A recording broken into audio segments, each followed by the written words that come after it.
side lend the board, drives in on Carr, spins right baseline, reverse jam! Michigan begins postseason play after an historic regular season, earning the school's 10th outright Big Ten title. They became the first conference team in 50 years to go undefeated on the road in league play, posting a dazzling 19-1 Big Ten mark. 24 of their 29 wins were by double digits.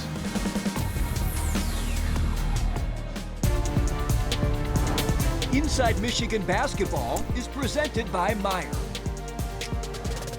Hi everybody and welcome to Chicago. Think of the college basketball season as one big to-do list. The first major task for the Wolverines, winning a Big Ten regular season championship. Check. Next on their agenda, winning a Big Ten tournament title. And their first hurdle was facing Ohio State Friday in the quarterfinals. Excited for this last stretch run.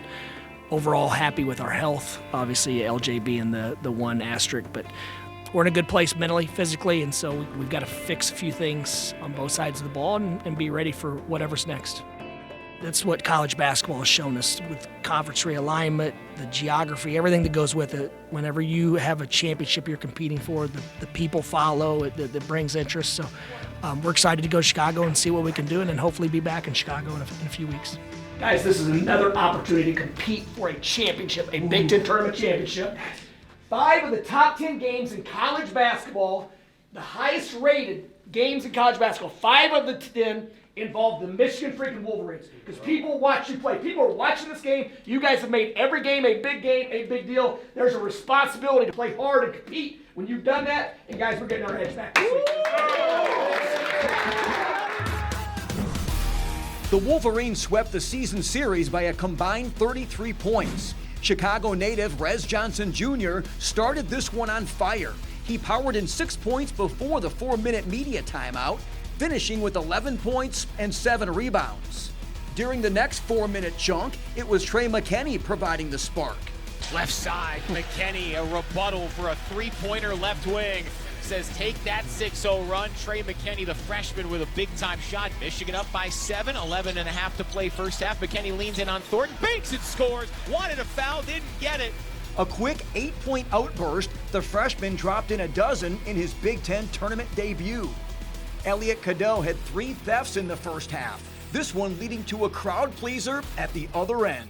Jumping pass up ahead, Lendeboard blows by Thornton, Euros and jams over Tilly! Oh, highlight reel slam! OSU came in playing some of its best ball of the year, having won 4 straight to close the regular season. They used a 12-4 run to pull within a bucket late in the frame. Michigan led by just 4 at the intermission. Second half, Elliot Cadeau drives for 2 of his 15. That snaps a 44-44 deadlock. The crafty point guard also logged 7 assists, finding a Mara on a couple of lobs. Cadeau dances left lane line, lob it up, tapped up and in by Murray. Yes, counted to foul. Tilly dragged him down. Didn't matter for a die.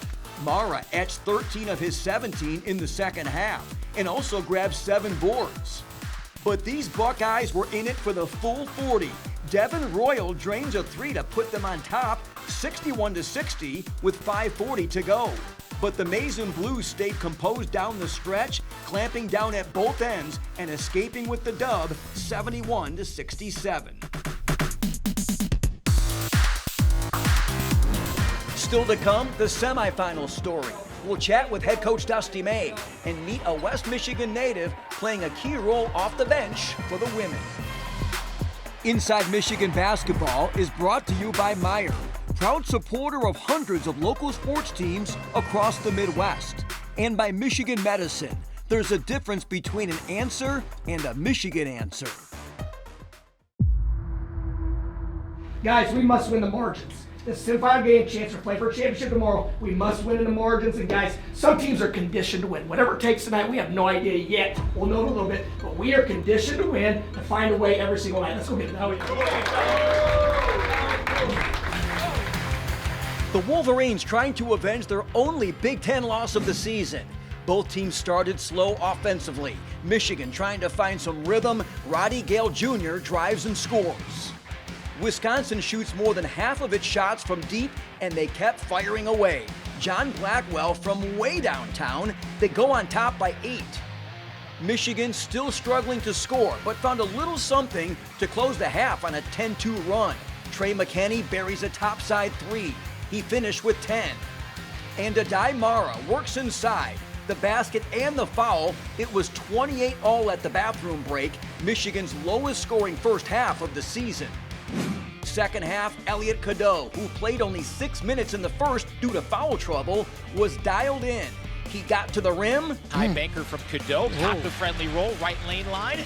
39-31, Michigan's largest lead. And hit from deep. Ponders a 3, doesn't take it. Cadeau does and shoots it. Knocks it down. EC's back, baby. 10 for Elliott. 42-31 Michigan. Michigan would stretch it out even further. Mara finds Yaxel Lendeborg for a big-time finish. Mara finds Lendeborg cutting to the rack for an easy 2-hand crunch. The lead ballooned to 15, but here comes Wisconsin. Austin Rapp went off in the second half. He drained 6 threes in the frame and single-handedly got the Badgers back in it. Flip left side Rapp, another 3, airborne, rainmaker good. 5 threes from Rapp.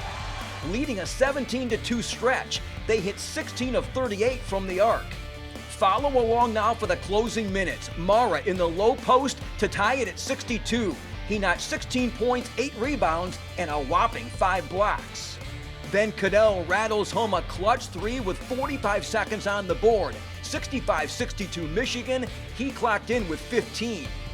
But Nick Boyd has a quick answer from way behind the arc. All square once again with 29 seconds to play. Tournament hoops at its finest. On the final possession, the Wolverines turn to the Big Ten Player of the Year. Over Yaks, right wing 3 for the win. Oh, Yes, yeah! Yes, sir. They keep .3 on the clock. 68-65, Michigan. Lendeborg, the hero, finishing with a dozen points as Michigan wins a second straight tight one, 68-65, earning a berth in the Big Ten championship game. Hey, Will Cheddar, first half, man, hell in a row. Big freaking left, man. I could go down the list. Everybody made contributions, but the hardest thing to do is when it's not going well for you, just to stay with the team and keep jumping into the group instead of separating yourself and thinking about you. Because right now it's all about us, fellas. Survive, advance to tomorrow. Let's be better tomorrow. Well, for the first time since I've known you, you look as if you're a little bit speechless. Yeah, man. I really am, honestly. I'm so jittery. My first time hitting a game winner. I didn't know how to react. I didn't know how to celebrate when it went in. This is a good moment for me. I really needed this, especially with these 2 back games that I've had. It's been killing my confidence a little bit, and seeing that shot going really helped me out. Dive into that final play a little bit more, how it developed, and just, in that moment when you were able to stand up and drill it. Well, Coach designed a play for me to get a low post up on an ISO with a little bit of time left. I didn't really seal my man as good as I needed to get open.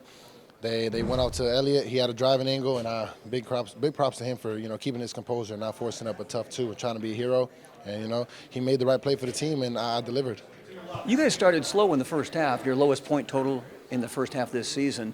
In the second half, what kind of flip did you guys get into it and got that 15-point lead? Adai. The short, sweet, simple answer, Adai Mara, man. We gave him the ball. He started going to work, making plays that we needed him to make, whether it was scoring or passing out. He did everything we needed. Why is this so important to you to follow up that regular season title with this tournament title? Oh, man, we want to be the best Michigan team ever.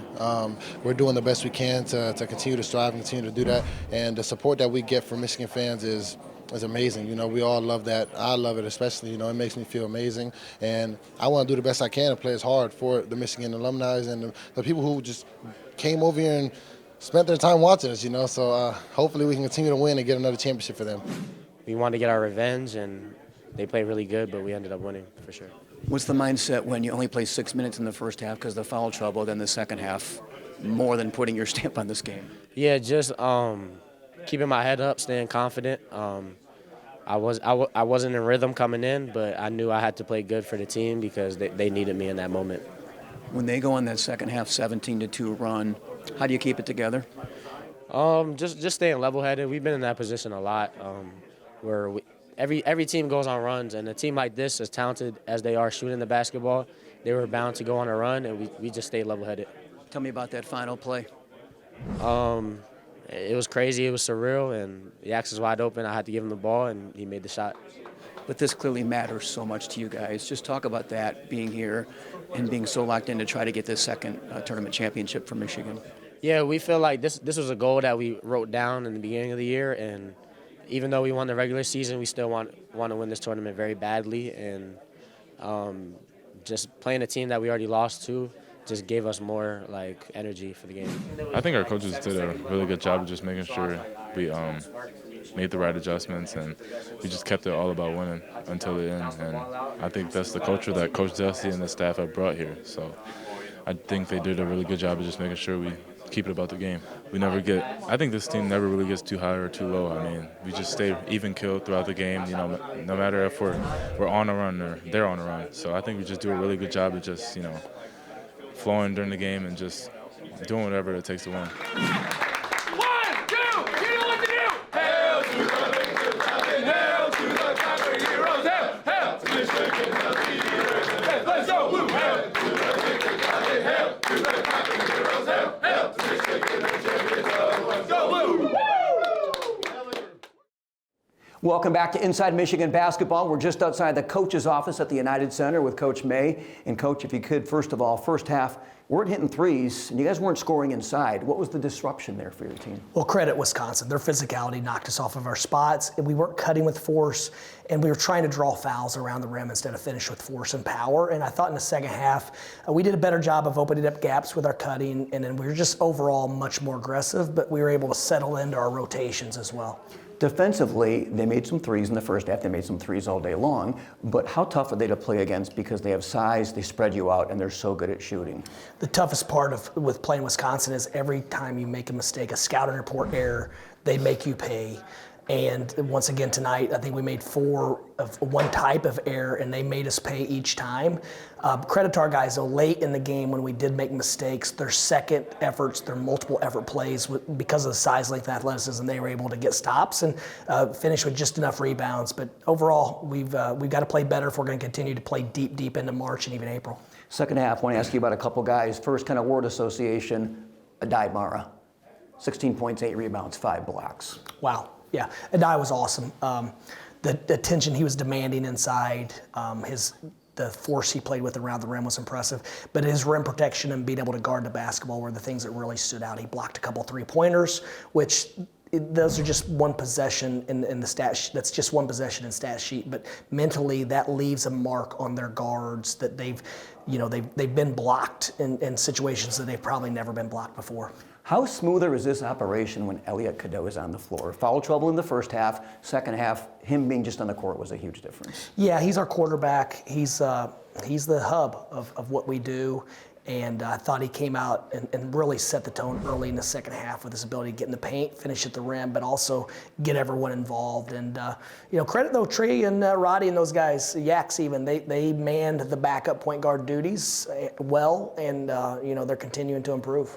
Wisconsin goes on the 17-2 run. Rappa's making all these 3-pointers, and I'm sure people watching are maybe criticizing the defense, leaving this guy open, but it's so much more than that, isn't it, at that point? Yeah, what got him going, we defended as well as we possibly could, and they threw an underhanded pass that squirted to him.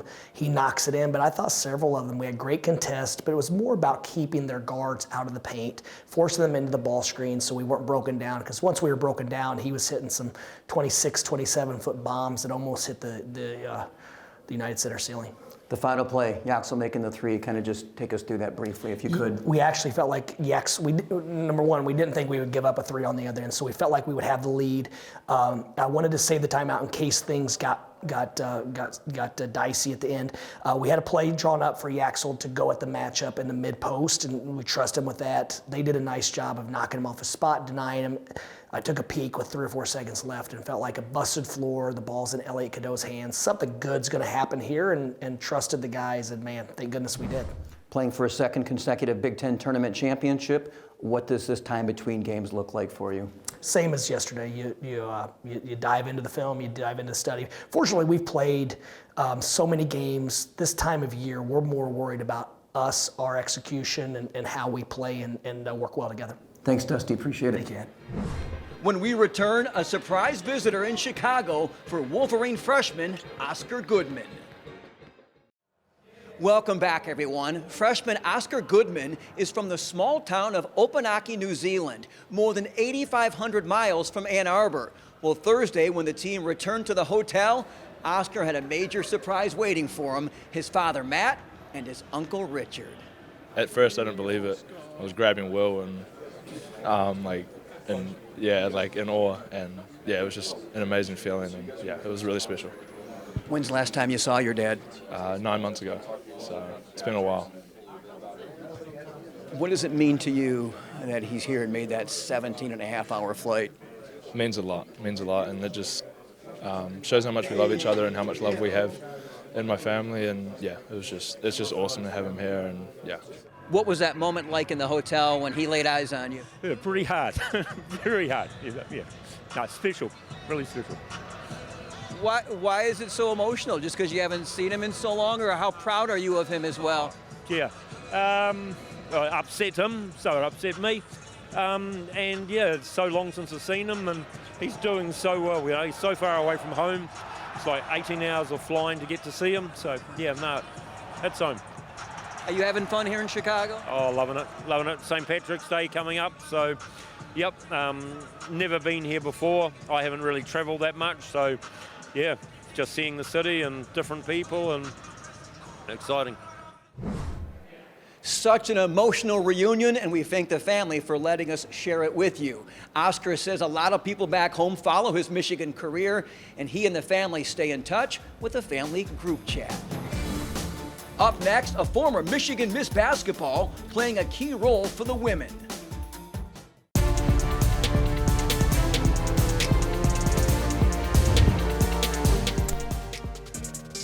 Hi, my name is Macy Brown. I'm a junior from Grand Rapids, Michigan. I was the 2023 Miss Basketball Award winner in the state of Michigan, and I chose the University of Michigan because of the relationships and the standard of excellence that is held both academically and athletically, and just the relationships that I built with the coaches and the players was something that was really special to me, and I was really excited to be a part of. Growing up, I mean, being in elementary school and middle school, we'd have rivalry day where you would either wear Michigan or Michigan State stuff to school, and so being able to rep Michigan and when I was in elementary school and growing up, I think now being in the position that I'm in, you carry it with so much pride, and being able to put the block M on every day and every game day, I think is just super special. And being from the state of Michigan, we have, Brooke and Allie who are on our team too, and I think it's just super special, and there is just a different sense of pride that you carry with it. My role on this team is to bring energy, to have a voice, and just to lift others up as much as they lift me up. My impact on this team is to do anything that is needed of me in any moment, whether it's cheering on my teammates, whether it's making a big play, or being there for someone. That is what my impact is. The recent game down in Columbus was pretty electric. If you'd ask me, it was a lot of fun. Back to Macy, she'll fire for three. Yes! Wow! Huge three from Macy Brown. We were down 8 in overtime. I hit 2 free throws, and then Alyssa Crockett found me for a couple threes to put us back up and tied. Alyssa Crockett over to Macy Brown. She'll take another three. In and out and in! Off the top of the backboard and back in! And then Olivia Olson hit a buzzer beater, driving right, and it was pretty awesome. There's so many ups and downs throughout the season. There's some games where I play 2 minutes, 10 minutes, and just being able to stay ready has been the biggest thing, and not get too down on myself if I'm not doing well, or too high if I am doing super well. And so I think that was one of those moments that just kind of made it feel like all of the hard work was worth it. As one of the top 16 teams in the country, the women will host the first and second rounds of the NCAA tournament. Details coming on Sunday. The men's selection show also on Sunday after the Big Ten championship game. And make sure you follow us next week for an NCAA tournament version of Inside Michigan Basketball. We hope to see you then. Inside Michigan Basketball is brought to you by Meyer, proud supporter of hundreds of local sports teams across the Midwest.